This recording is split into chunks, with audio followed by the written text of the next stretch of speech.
Do you think that millionaire streamers' mental health is better than our mental health? I thought everything was going good for me, but the more life I live, the more that I realize I don't have anything at all. I've been seeing a lot more like day in the life vlogs from digital nomads. Yeah. And they just talk about how sad they are. My mind says I should just walk away. It's like, oh, it is what it is. But my heart says flying triangle. I kind of know what I need to do, but it's just like it's so scary, it's so big, and it's so uncomfortable that I just don't do it. Having conversations like these out in the open, or even like with your friends, like I feel like it moves the needle somewhat. So it's been an interesting couple of weeks coming back from Europe, bro. How do you feel? I'm feeling pretty retarded, but what about you guys? How do I feel? Yeah. I didn't go to Europe, so I feel pretty good. Same as before Europe. Same as before Europe. I feel pretty good actually. So like maybe my coming back has been a little bit quieter than yours, maybe. Yeah. But I felt a bit off maybe first week, just getting back into the swing of things. But now I've been like consistently going jiu-jitsu again, you know, like classic topic of the podcast, but also pretty settled in at work again. I feel like I'm like first 2 weeks was just kind of catching up, figuring out what everyone was doing. But I feel pretty good, dude.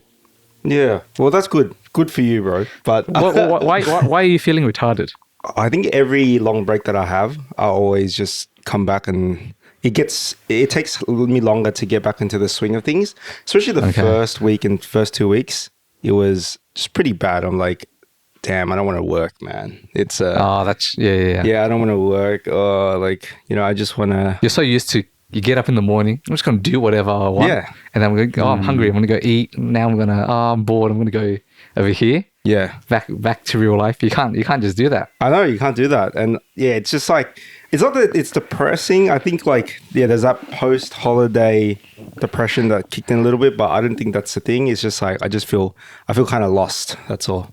Oh, yeah. Yeah. And I guess like there was just a lot going on after I came back, but yeah. Like when you say lost, is it like, Europe was something you're looking forward to for so long, and then you went and then like enjoyed yourself, but then now there's like, oh, like it's wide open. Like, what am I working towards? Is it kind of what's that? the meaning of life now? Yeah, it's just what's the meaning of life type of thing. Like, okay. I've gone to Europe for 6 weeks or 5 weeks, and then I come back and I'm like, damn, like I'm back in the rat race again.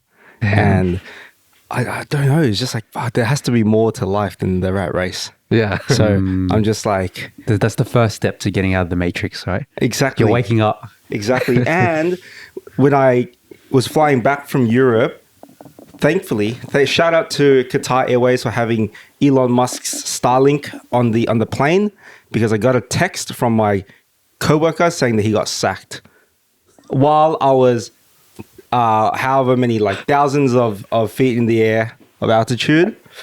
He's messaged me actually on Instagram saying that, hey man, just want to let you know I got booted from LastPass today, and it was a pleasure working with you, man, blah blah blah. And I was like, what is this?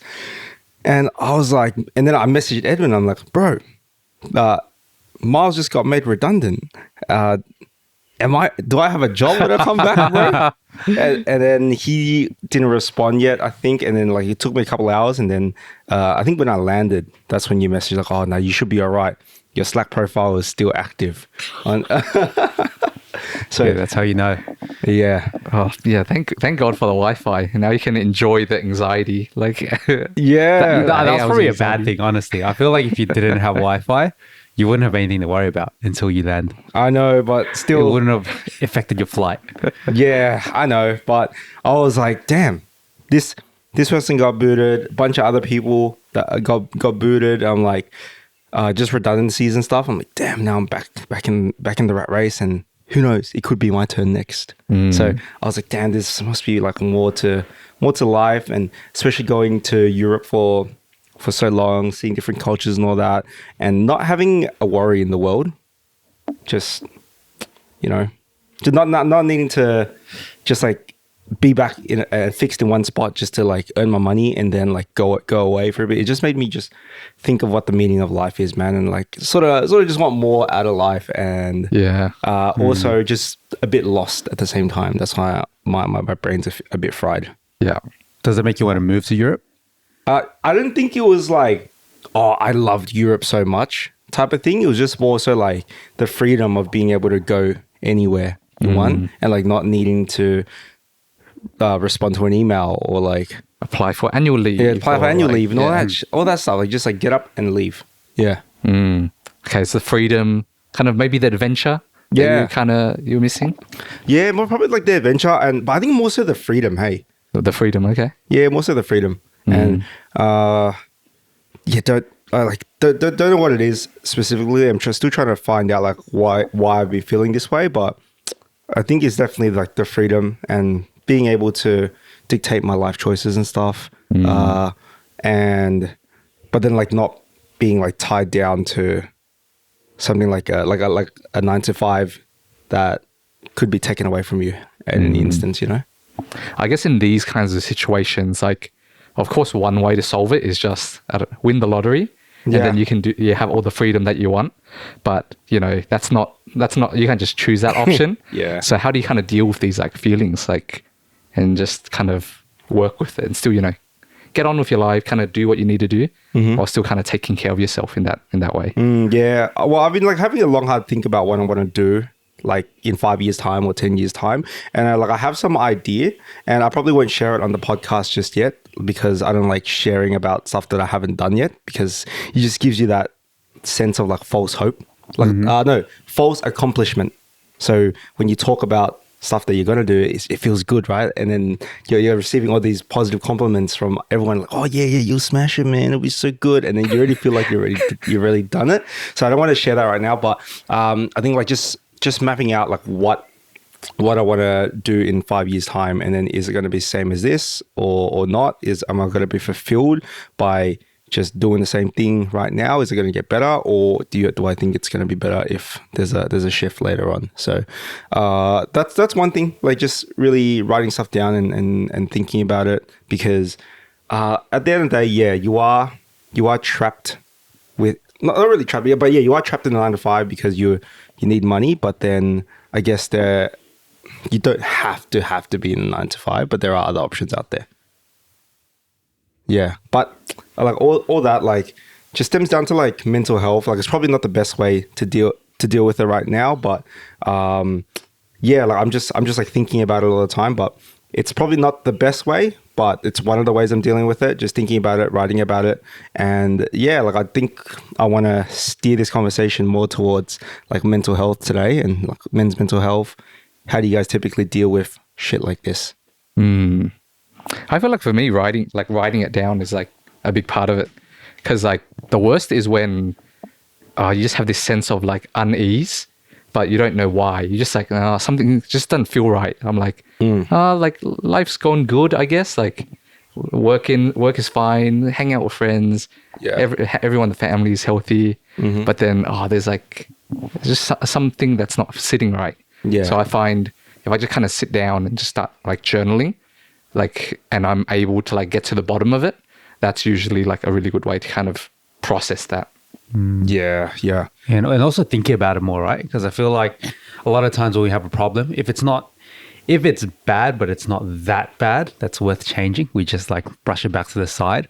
But yeah, journaling really puts it up to the surface, and have you like for sure kind of dwell on it a bit more and actually be intentional about what you're thinking about and why you're feeling this way, and actually sitting on it would help a lot. Something I don't do enough, but instead of like avoiding it, right? Like, this like uncomfortable feeling like comes up. You don't know why. I'm just going to scroll some reels and then get out of that. Forget about it. I'll go do some like YouTube shorts instead, and then you forget about it.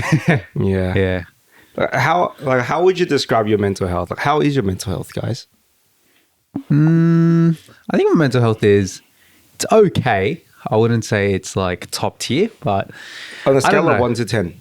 I think on a scale of 1 to 10, I'm pretty confident say I'm at like a 6. I think 6 is pretty good. 6. And what's stopping you from getting to a 7? I think I need to take more action, honestly. I think more action will equal to better mental health and actually like fair. Because I kind of know what I need to do, but it's just like it's so scary, it's so big and it's so uncomfortable that I just don't do it. And and I'm just like, when I think about doing it, I'm like, I like kind of dip my toes in and I'm like, nah, fuck this, it's too hard. And then kind of push it to the next day. I'll do this eventually, but eventually just hasn't come yet. Yeah. What about you then? Today, I'm like a 7.5, but in general, I want to say I'm fluctuating between a 6 to a 7.5. Yeah. So pretty good overall, I would say. Like, I think a lot of it has to do with, honestly, like the basics. Have I seen friends recently? Have I like exercised like today? How like tidy is like my living space? Am I behind on work? That kind of thing. Yeah. If I hit all of those, life's good. I'm just gonna go. I'm go out, get some food, take a walk. Yeah. Feels pretty good. But on days where like say I'm not hitting any of them, I can get to like, oh, there's too much. I just want to like brain rot in my bed and just not deal with life. But overall, not bad, I would say. Not like crazy. I'm not like, I'm on top of the world or anything. Like life could be better, but it's not bad. Yeah. And have you ever been at a 8 or a 9? And how would you describe that? I thought I was. At one point I thought I was at pretty high, but I feel like at the time I just didn't really know. I was it's like when you don't know, when you're not exposed to a lot of the world, you feel like kind of like less is more type of thing. Like you don't actually know what you want. So it keeps like, can you dive more into that? Like what do you mean? It's kind of as a kid, your mental health is probably really good because you don't actually know what you want. But now that you're exposed to more things in life, you kind of realize like, oh, I need to have this, and that kind of deteriorates your mental health a bit more. So I feel like there was a point where I thought everything was going good for me, but the more life I live, the more that I realize, fuck, I don't have anything at all. So that kind of deteriorates my mental health a little bit more. So yeah, at a point, I was pretty high, but that's because I was very naive, I feel like, and very naive and inexperienced. I feel that too, bro. I feel like one clear time that stands out was during uni. Yeah. Like, don't need a job or anything. Going to like uni every day, which is pretty fun. I'm like seeing friends every single day. I'm like going to like raves. I'm going to like my society stuff. Exactly that. There was just so much fun stuff going on every single day. Yeah. And then also kind of felt like unstoppable or like you just have this like naive confidence. You just walk around like, yeah, I don't know. Like what's there to be like to be stressed about? Yeah. That sounds pretty good. What the fuck? Like that sounds pretty good. Like you just what I'm thinking about is that like, oh, when you're a kid, right? When you're 5 years old, right? You just give them a fucking ball, and then their parents could be like fucking hating each other, blah blah blah. But they have a ball, a game, and they're like super happy. Oh yes, this is the best day ever. Yeah, but exactly. like as you start comparing, when you get older and more exposed to the world, you don't feel like that 5-year-old kid anymore. But do you think it's because like there's just so much that we're exposed to now with the day and age of the internet that we're comparing ourselves to others, and I guess like it's taking a toll on our mental health? Yeah, for sure. 100%. Like, honestly, if I'm just going to say, if the expectation was to get a 9 to 5 and that was the pinnacle, would I be happy right now? Fuck yeah, I would. Yeah, if I'm not scrolling Instagram every day and I see like a bunch of 16-year-old millionaires, would I be happier?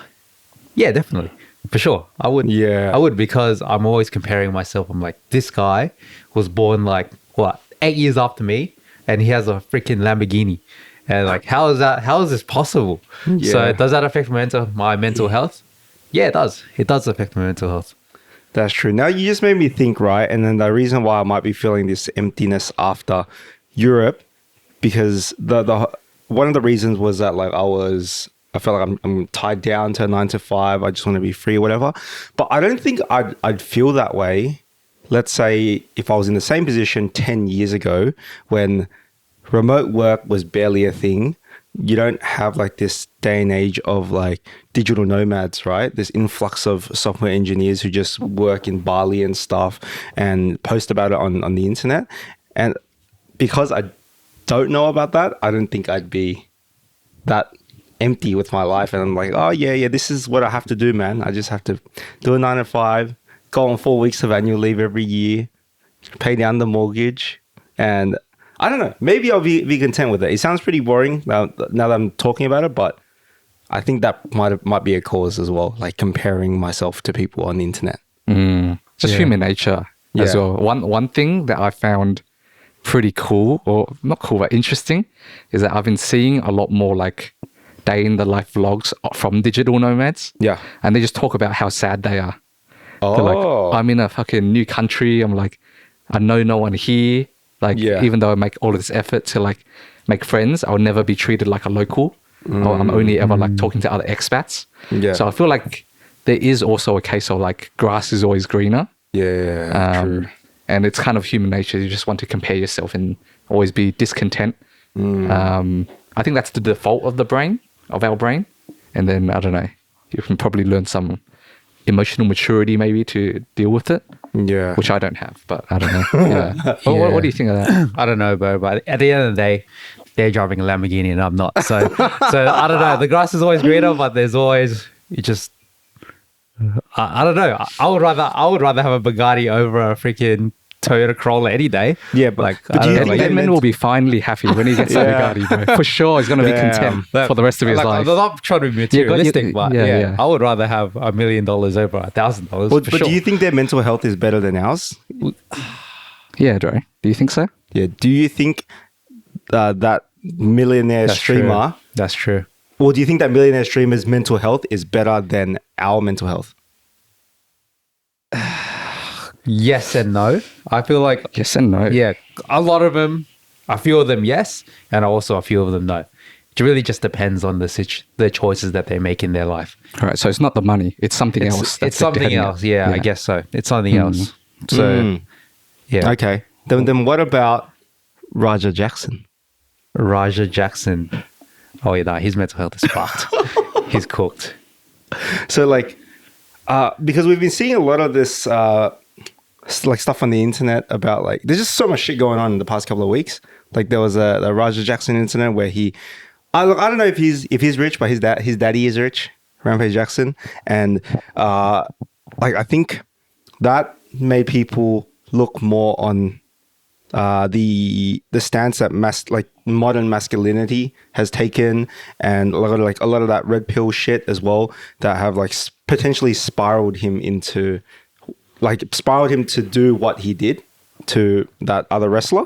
And I just don't think it's like talked about as much anymore, because I think there was a wave of like just online internet like red pill shit that went on where like, oh, you're not a man unless blah blah blah and all that stuff, and people like calling you a pussy for not defending yourself and all that. And I think it's like sort of masked like a lot of the mental health stuff going on the internet. What do you guys think? Yeah, I think it's something that they definitely don't talk about enough, because when you see the streams, I guess they do banter a lot, but Raja Jackson does end up being the butt of the joke a lot of the times. And that also makes me think, like, you know how a friend group, there's always a friend that's always the butt of the joke? Mm-hmm. Like, how is that guy's mental health as well? Yeah. Because you see that guy, like he takes it, but then there's always one time where he just crashes the fuck out and will just like explode in front of everyone. True. But kind of went off on a tangent. No, let's talk about that though, because like that's basically kind of what happened to him. He was the butt of the joke. His dad was always like calling him gay for being vegan and all that, and he was just always copping it, and people telling him to like stand up for yourself, blah blah blah, and he tried so hard to not be like to be tough, to not be a bitch, not be seen as a bitch to his dad. Yeah. But yeah, let's talk about like the friend groups, right? Because I'm guilty of sometimes just like roasting a lot of people in like social situations. I know Justin is as well. So there's probably one person that you can think about in your head that you've fucking roasted for the lols, but how, like, fuck, now that we think about it, it might not be the best thing to do, but how do you balance friendly bants and like something like that? Or like, how do you balance friendly bants and, you know, not being a wanker, you know, and getting this guy to crash out? I don't know. I genuinely don't know. I feel like we've gotten like way better with it. Yeah. With age, you kind of just have like more empathy. Because I feel like, say like primary school, like zero, like if it's funny, like I'm just going to say it kind of thing. But then like high school, okay, a little bit more EQ. Yeah. Uni, a little bit more. And then now, like very cognizant when I like make a joke at someone else's expense, like whether or not they'll be like chill with it. Yeah. Have there been any like recent instances where you've kind of roasted someone too bad and then you feel bad about it? Yeah, actually, there was a friend that like he was planning on like going on like a bit of a journey to like Japan, and then I sent him a meme where it was like, oh, when you're unemployed and then you you're just like fucking around in Japan, because it was just a video of this guy like prancing around there, and then he crashed out a little bit, and then I was like, oh fuck. Immediately I was like, sorry bro, didn't mean to. So I guess that's an example. Yeah, dude. So like, I don't know. I find it hard to like balance that, right? Because then sometimes I'm just having fun, I'm being happy, but then when you think about it afterwards, I'm like, oh shit, I don't know if that person's gonna do something bad because of what I said, you know? Yeah. Me personally, I actually just apologize straight away. Oh, like, really? I literally, like, I remember once I said it as a joke. So, as for context, one of my friends got made redundant, and then he was like playing Clash Royale all day, and I was like, bro, get a job, mate. But he just lost his job. Oh. And then I was like, oh, sorry, was that too far? I every time I do something that I feel like crossed line a little bit, I just feel like, oh, sorry, bro, was that too far? And then sometimes they just laugh or go along with it. So that's how I do it. I see. Okay, got it. Especially if it's like in person or your friend, it's like you see that reaction and then you're like, oh shit, my bad. But I guess in the Roger Jackson example, it's just like randoms on the internet. Yeah, like they don't care about him, and then they just keep pushing him and pushing him and pushing him. Exactly. And I Yeah. guess that's how he got to that breaking point. And for like our viewers that aren't like up to date with the drama, it was basically Rampage Jackson, an MMA fighter's son. Yeah. He like what was it? He was at a wrestling show, and He then was invited because his son just started streaming as well on Kick, and he was invited by someone at the event, like one of the wrestlers, to come and do a stream, and he was meant to do a bit as well where he was meant to jump on and like just maybe chuck a chair at someone or something. be part of the show. Part of the show, yeah, later on. But there was a guy, Psycho Stu. Psycho Stu was the guy who was the victim, and he's apparently a war veteran with like PTSD, and pro wrestling is what helps him get his mental health at check. And so he's a lot of the times really passionate. He's in character and stuff, and he thought Raja Jackson was part of the show or like a wrestler, and he threw a beer can at him, but it was like a prop, like hit it on his head, and was like, come on man, give the kids a reaction, saying that like, oh, I thought you were gonna play it off and like for the kids on the fucking stream. And I think Roger took that as disrespect. He's like, no man, I'm not a fucking wrestler, bro. And later on, I think everyone was calling him pussy on chat. So he was like, I'm gonna show him I'm not a pussy. I'm gonna get my get back. And he jumps into the ring when he was meant to go on, but then instead of, you know, I don't know, like, You know, fake hitting or something like that, stomp, he punched the guy like took him down and then punched the guy like 20 times. Because Raja is like, he's not like a weak guy. He's like an MMA fighter, like an amateur he's a pro. MMA fighter. No, he's pro. Oh, he's a pro. He's pro. He's like a really tough guy. Yeah. So like, it kind of goes to show that no matter how good you are, how tough you are, like you kind of look at someone like being really good at combat sports. Yeah. It has nothing to do with their emotional maturity. Like the ego is like still there, and then it just got like triggered, and then he just like severely like hurt someone. And I think like it could be partly due to like the coaching as well. Like, look, I'll say it here. Maybe Rampage Jackson is a shitty coach, right? Not at the fighting aspect, but it could be at the like checking your students aspect and like getting them to respect other people and stuff. And because I've heard a lot of like anecdotes and like testimonials of people who used to be living a life full of crime, but then they turned to MMA or boxing and Muay Thai, and their coach like set them straight basically, and then they started to become a pro fighter, and their mental health, like they weren't all over the place. They weren't like exploding at everyone. A good example, actually no, might be a bad example, but like Sean Strickland. Sean Strickland, I think he was like, he used to be like a fucking racist or something like that and all that shit, but I think when he found MMA, he's still bad, but he's not like, you know, he's not like a dirtbag, you know what I mean? I don't know. He runs his mouth, but I don't crazy. think he'd like do something like that, you know? I don't know. Maybe a bad example.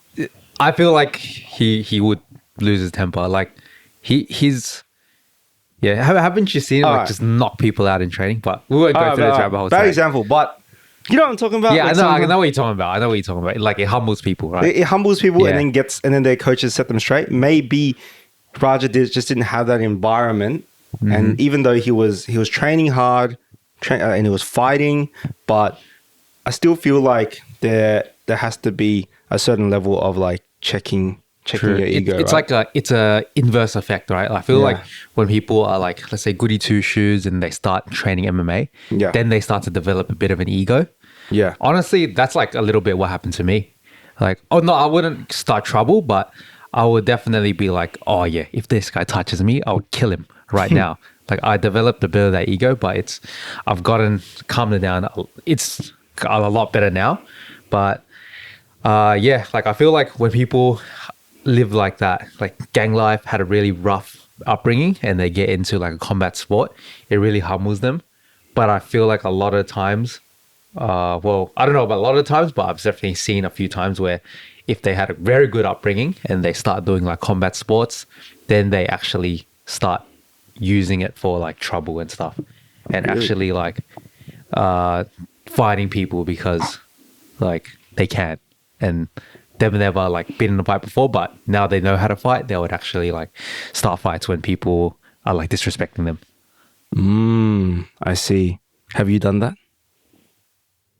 I have actually. It was,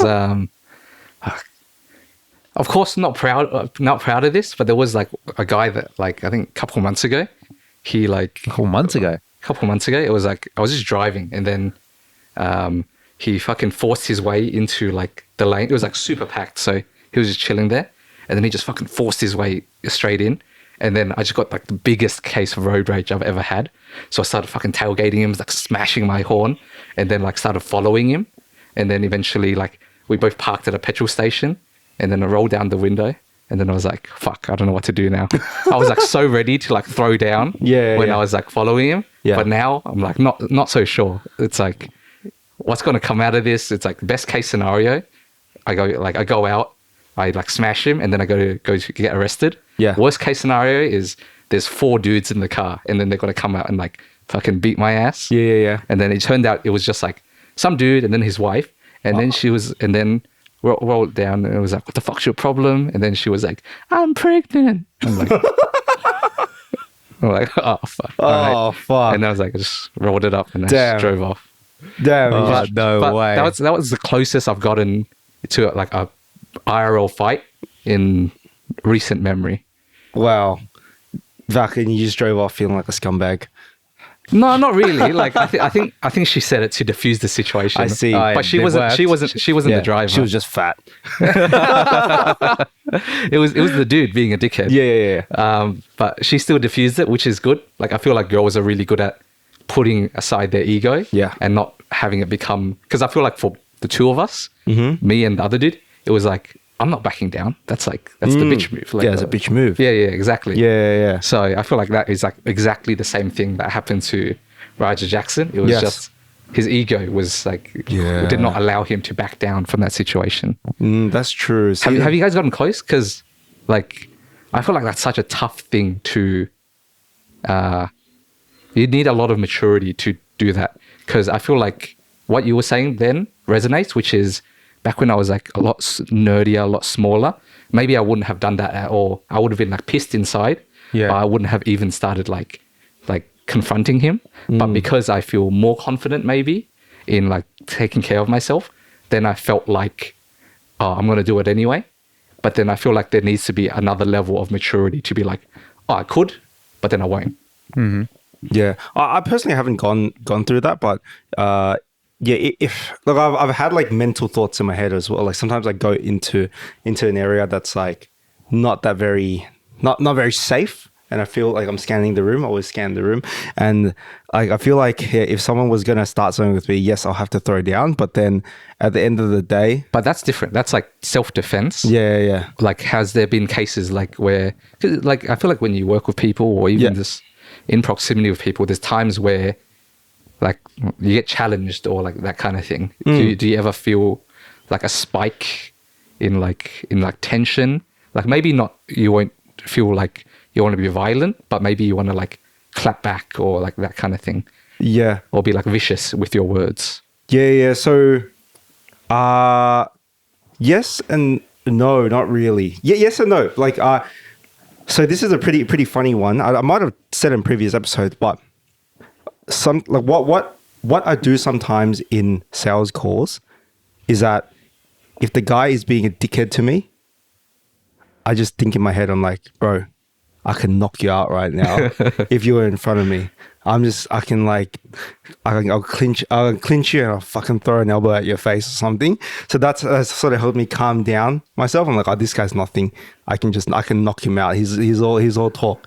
And then it calms me a bit more because I know that if he was in front of me right now, I'll just fucking elbow him. So but that's somewhat different, but not the exact same situation that you were in though. Yeah. But I think I know what you're asking though, because I've seen like some skits and stuff of like people starting trouble, or no, it's not even skits. It's like in movies and like TV shows where this person is like, I don't know, just this crazy fighter or something, and then someone starts saying something disrespectful to him, and he's just like, "Come on, bro, like I'm sorry, like it's okay." Yeah. Like, bro, like it's okay, man. It's my fault. I'll buy you another drink, and then but deep down, and also the audience knows that this guy can like obliterate the other guy. So yeah, I think. Like, I don't know. I think I might be at that point, but also it's hard to say unless I've been. You need to be put put in that situation. Exactly. Exactly. So yeah, don't want to look weak, you know. What about you, Edmund? I've actually never had a situation where I had to do it. I've always had thoughts though. Like, let's say if someone gives me trouble, it's like, let's say if someone's like, oh, like move faster, or like piss off, I would just in my mind I'll be like, I should fucking choke this guy out. I should knock this guy out right now. But I will say this, I reckon if I did martial arts in high school, 1,000,000% I reckon I would have got suspended. Really? I think so. Because there were a lot of times where I wanted to do something, but I was just too weak. Because I was so shy in high school. Oh, yeah. I wouldn't do anything. But I think, yeah.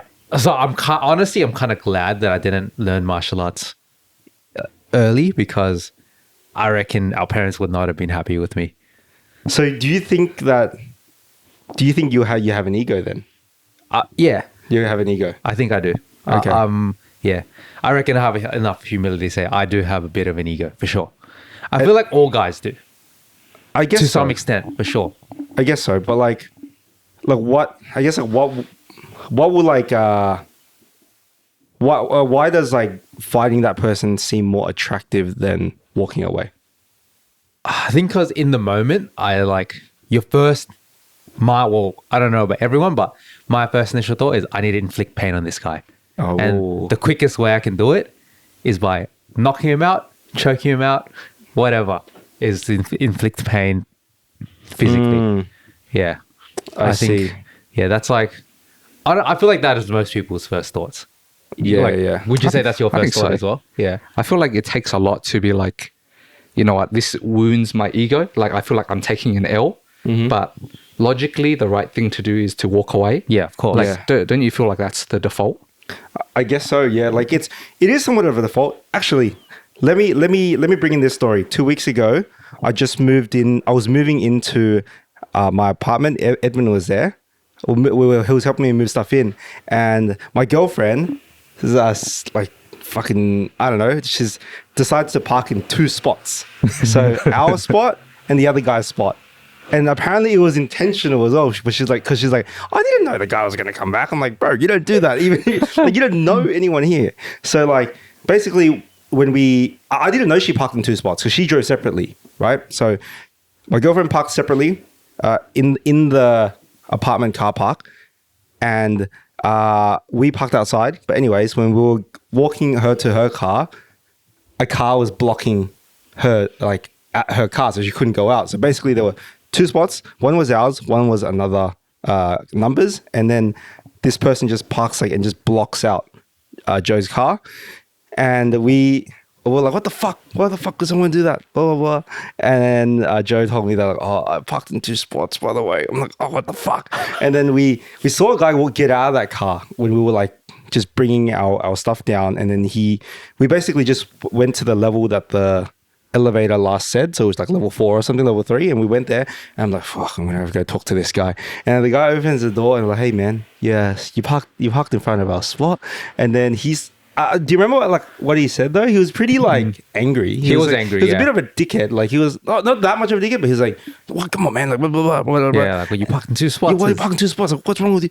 And like in my head, I was like, fuck it, I'm not gonna argue with this guy. And I started making jokes. I'm like, he was like, oh, why can't you see?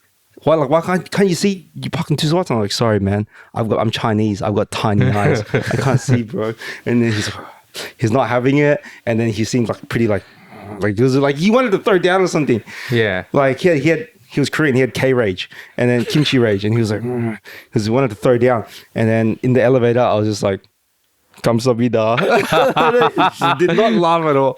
And then like he wanted an outlet, but I didn't give it to him. I was just like cracking jokes at him, and like I guess the situation could have gone a lot worse if I was like, fuck, what's wrong with you, bro? Like, I don't give a fuck, you know. Yeah. No, that's such a good example though. Yeah, because I feel like so kind of matching him and kind of like escalating was not like your default at all. Like it wasn't like at first I was like, well, first off, like I felt safe as well, like in case this guy threw down, right? Because my brother was here, right? And then it's like, oh, okay, you just fucking tackle him, and then I'll kick him in the head.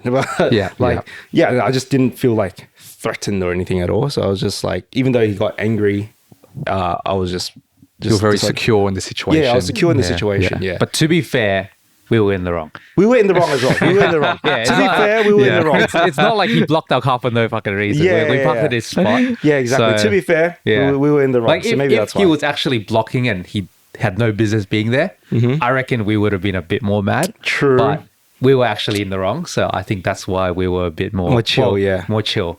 But I personally wasn't mad at all. I was like, oh, I feel bad for this guy. Making him come out of his house to reverse his car for us. Nah, low key. Maybe that's why, bro. I don't know. Yeah. No, that's definitely why. Yeah. I reckon.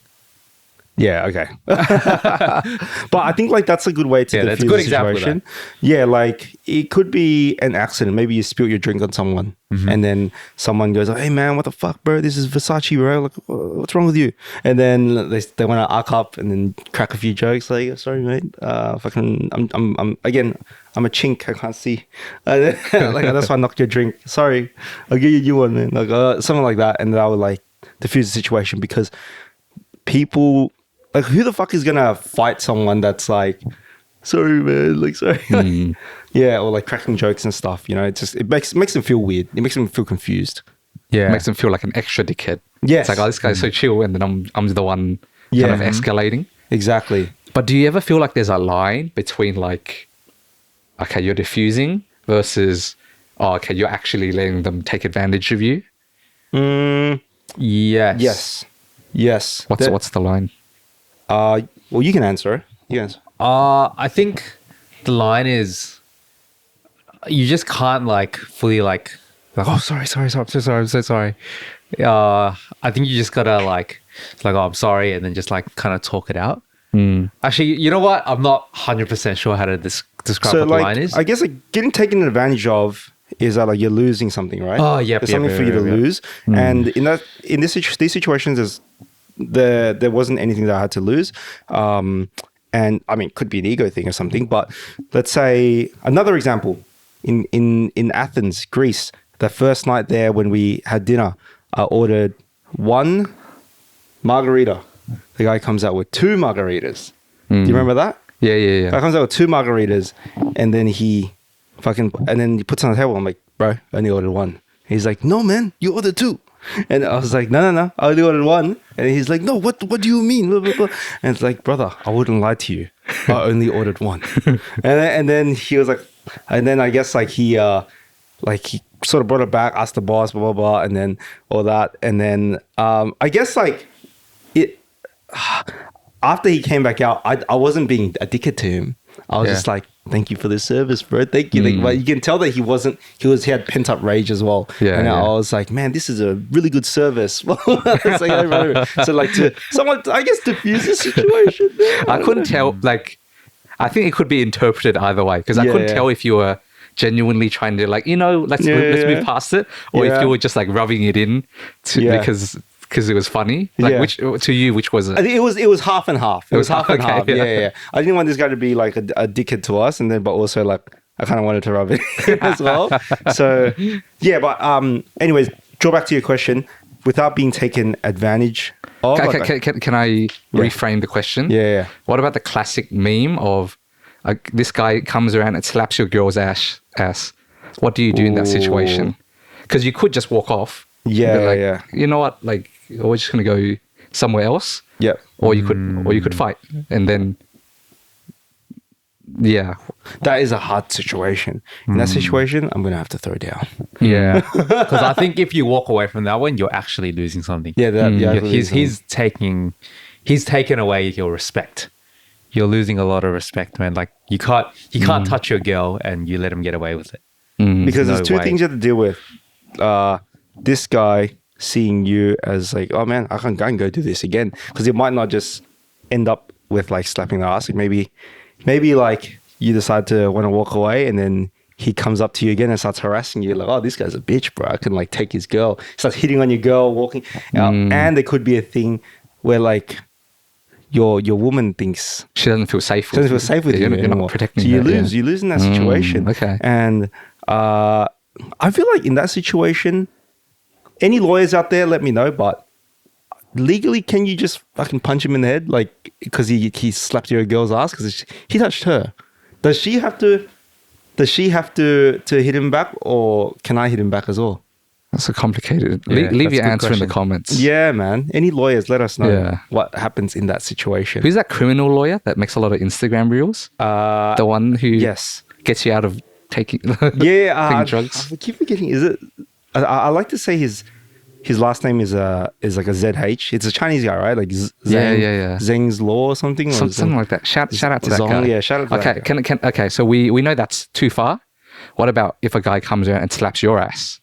Shit, man. So it's like a little... I'm slapping his ass back then. Nah, but like if you slap my ass, bro, like that's self-defense, bro. I can push him.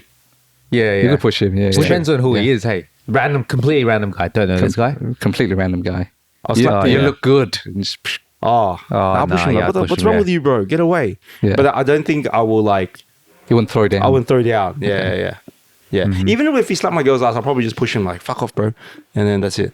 I don't think I'll like kill him, you know? I wouldn't like barrage on him. I wouldn't do a Raja Jackson on him. I would just push him and like... Shove him. Piss off, bro. It's not cool. Yeah, what the fuck are you doing? Yeah. And if he obviously like wants to have a go, and then I can't leave the situation, then like, I'll have to throw it down. Yeah. So interesting. What would you do? I don't know, bro. I don't have a girl. But well, like the other one. Let's say this guy who thinks you look like a snack. Flying triangle. Bro.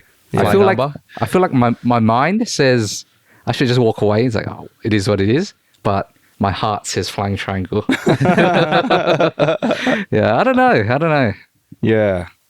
I would probably walk away, honestly. I don't know. Yeah, walk away. I've never been put in that situation. Hopefully never will. But I think I would have to push the guy. I would like to think I would push the guy. I see. You push him. But you just walk away. Oh, now I feel like a bitch. Okay. No, I would push him too. I don't know though. I don't know what the right answer is. Yeah, I don't know, man. Like, it's I guess like depending on how you would feel after that situation if you were to walk away. I wouldn't feel good. I wouldn't feel good just walking away. Okay, True. then you'll have to push him. Yeah.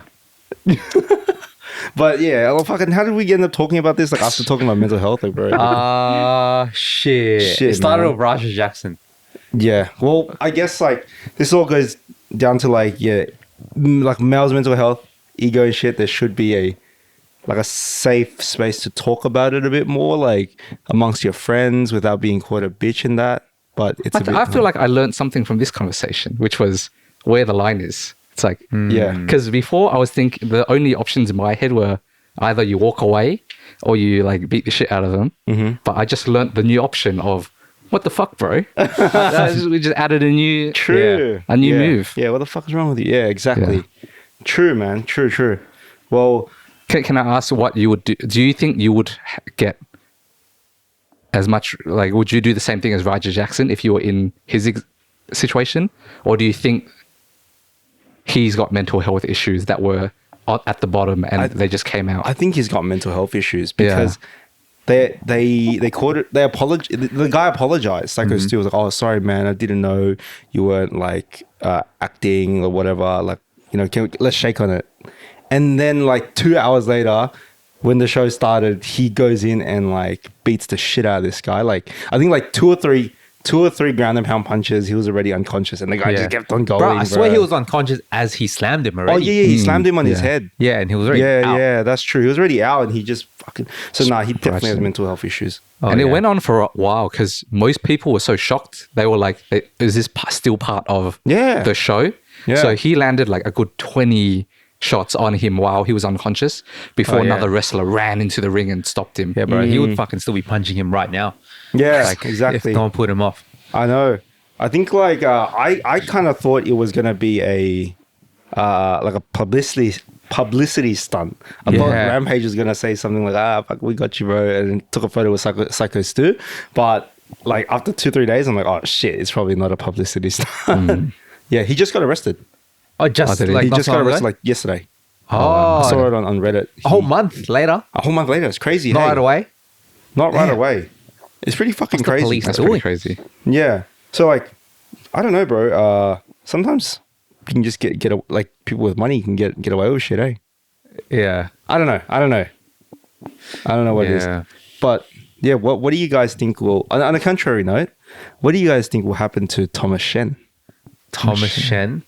I don't know. I don't think he has a lot of money, so I think he's. I thought he was a crazy right streamer, bro. Yeah, but to be fair, he didn't do anything yet, so everything is like, he didn't take any action, so he's free to walk, from my understanding. But he's just like, honestly, he might as well just be in like mental jail right now. The publicity is too bad. It's like, this is like unrecoverable.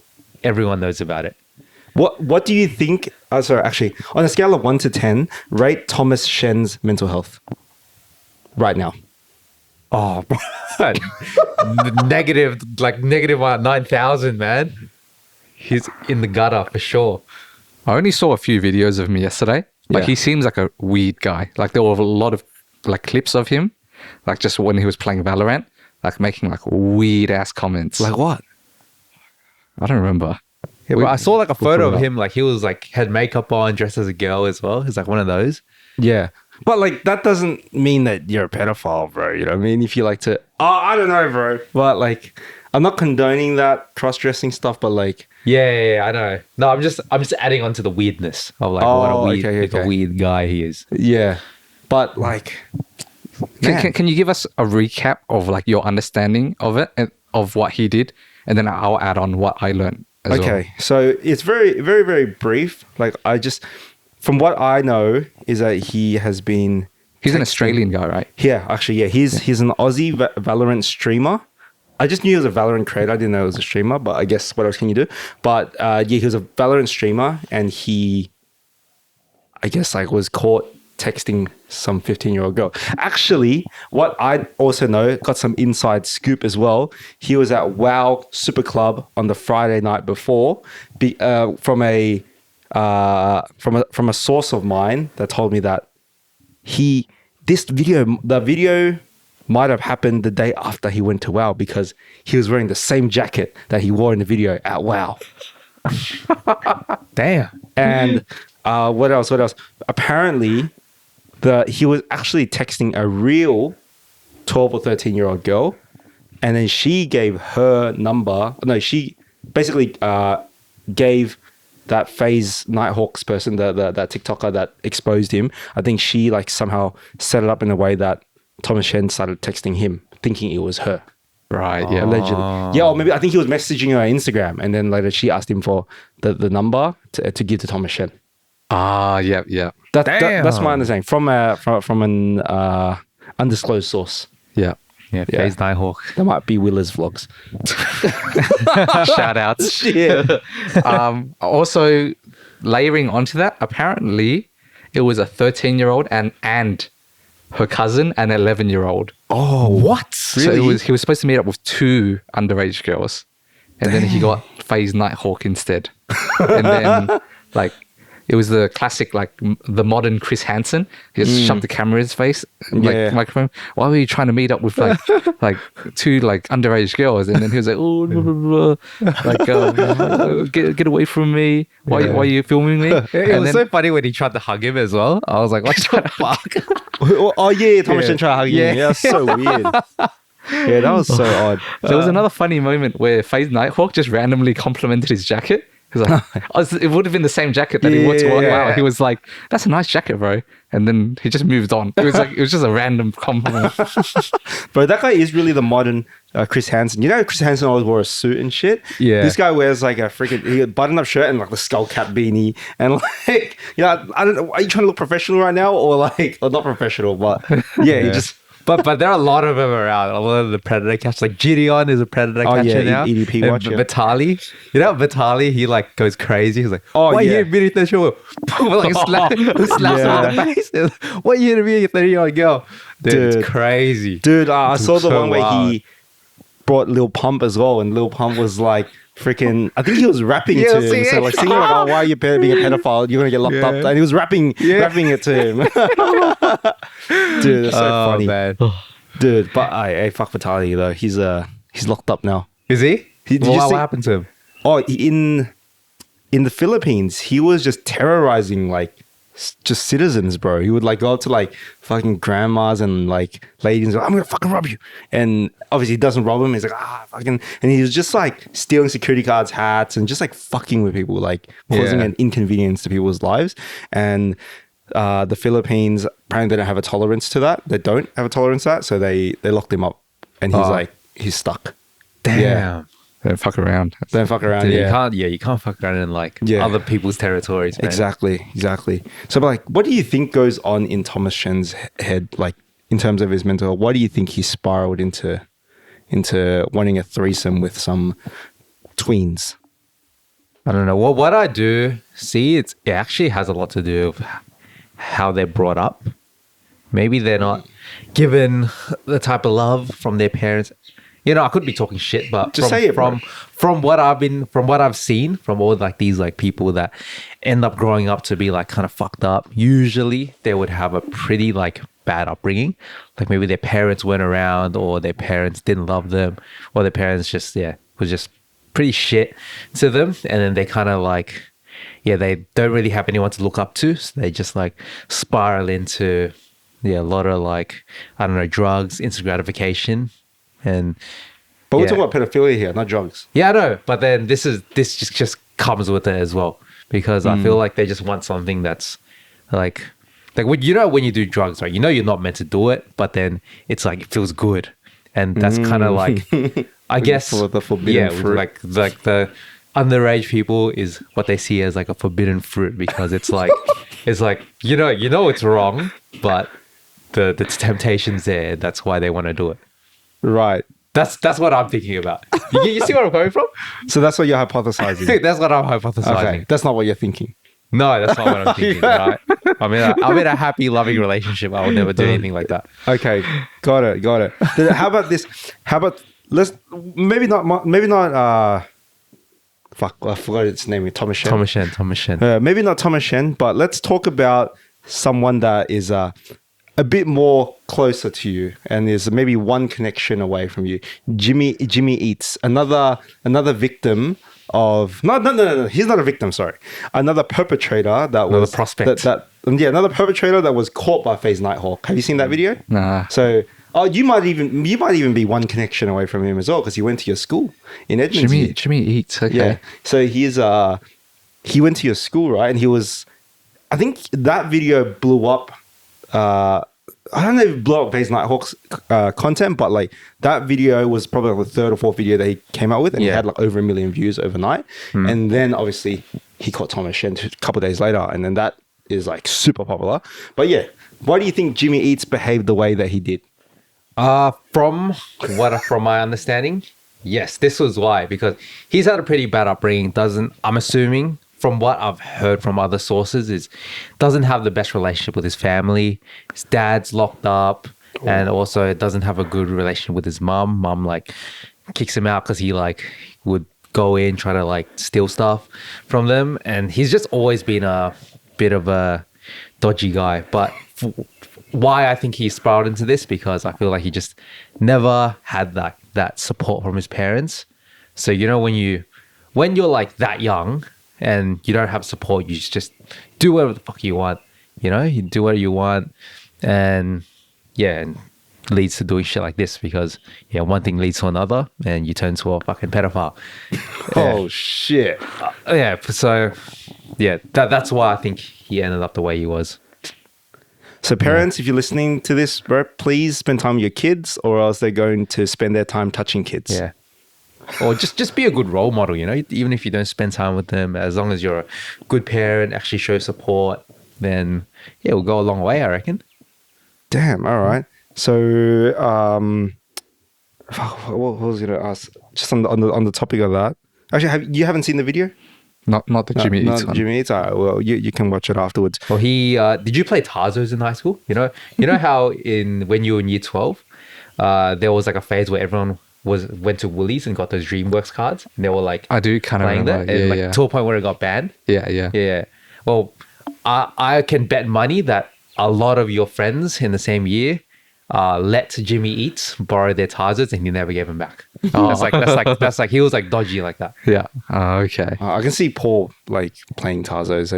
Oh, Paul, he did play Tarzos. Oh yeah, so I for remember some seeing reason I him can on the imagine playground. him play Tarzos. He's just like some guy who just I don't know, man. Like he just gets into shit like that. You know, he probably got held up.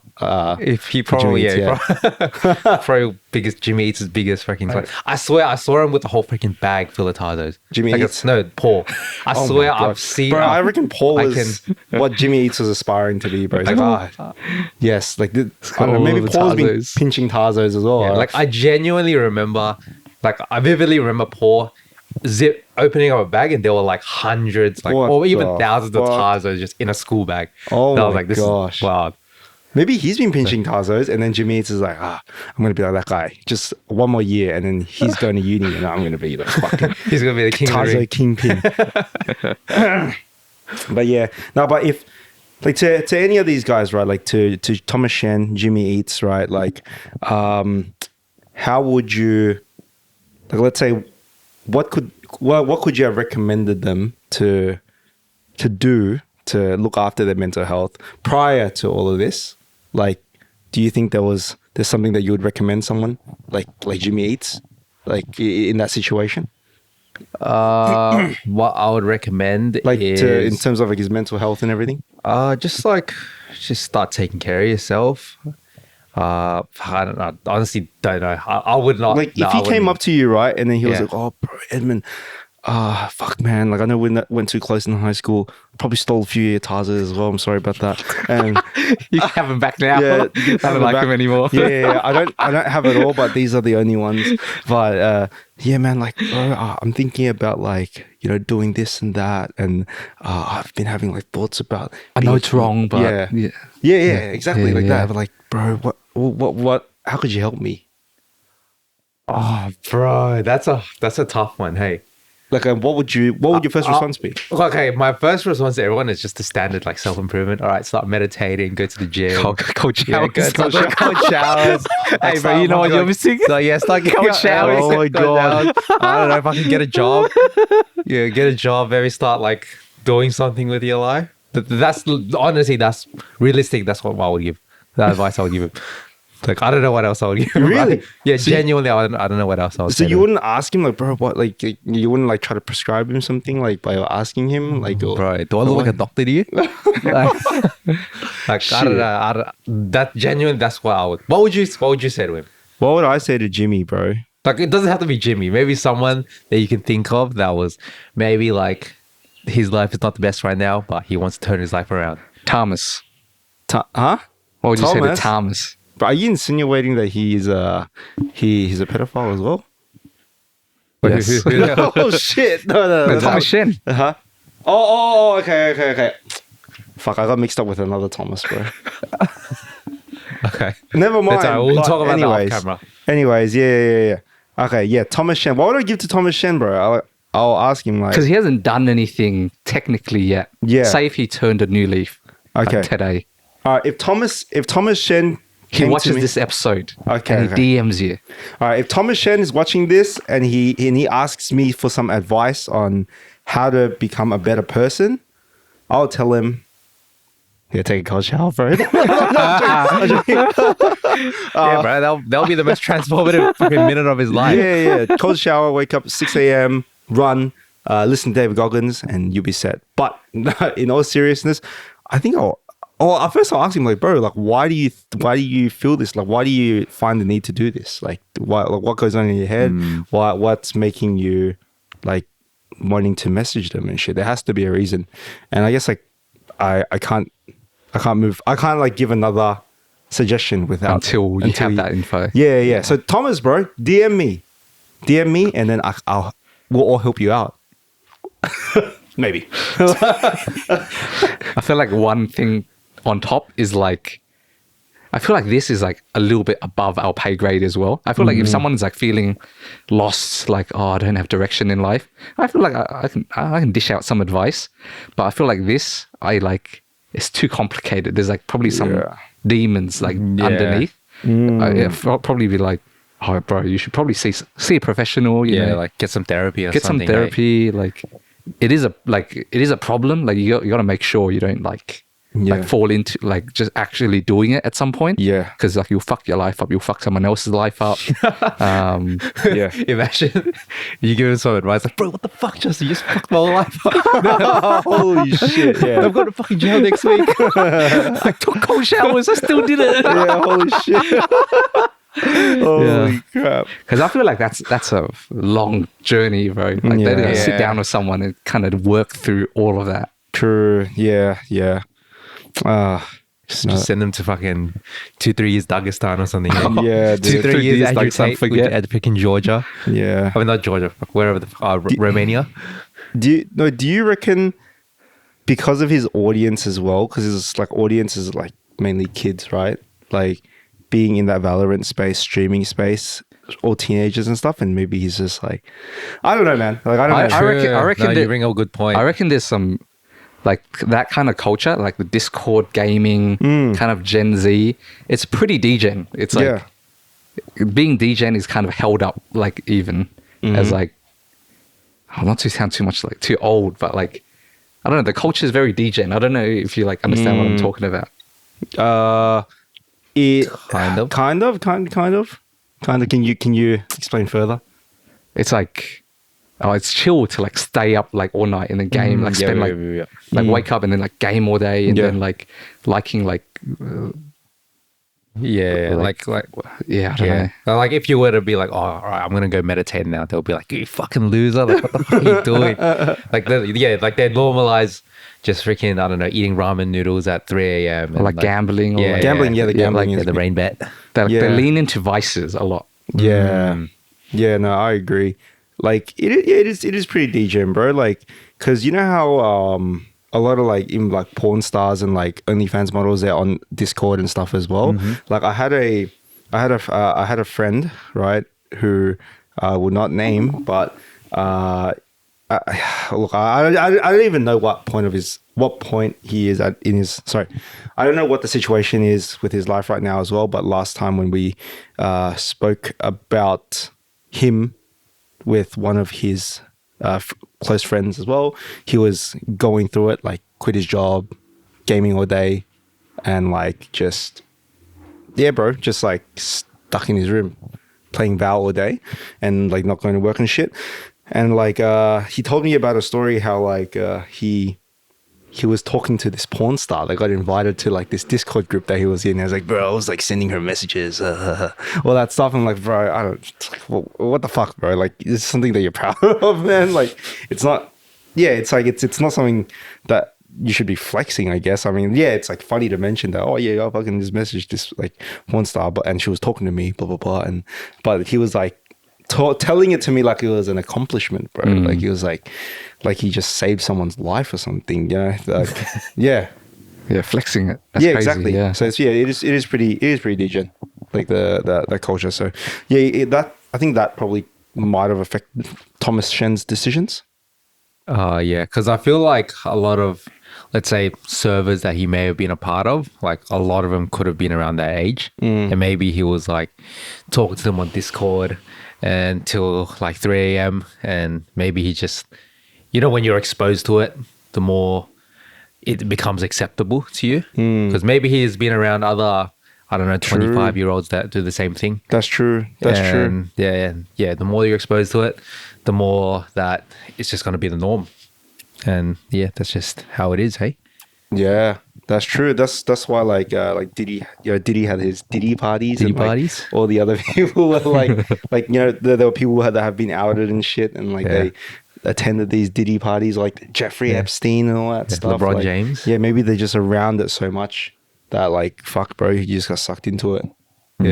Yeah. But man, it's been it's a pretty good episode on mental health. I guess like it gives me a lot to think about. Like, what are some key learnings from today?